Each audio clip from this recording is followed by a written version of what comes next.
mehmonlar axborot kutubxona markazini konferensiyalarida sizlar bilan ko'rishib turibmiz. Bugungi asosiy mavzuimiz demak konstitutsiyamiz. Hammalaringizga ma'lum 1992 yil 8 dekabrda O'zbekiston Respublikasi konstitutsiyasi qabul qilingan.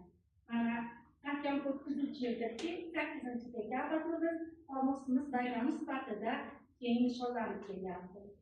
Qomusimizni olamiz.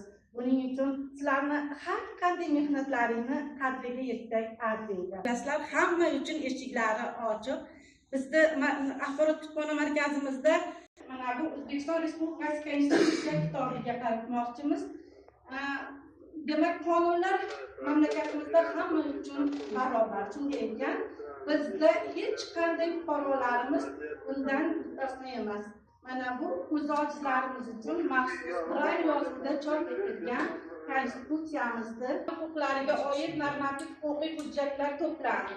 Bu ham imkoniyati cheklanganlarimiz uchun mana shuni qilib chop etilgan.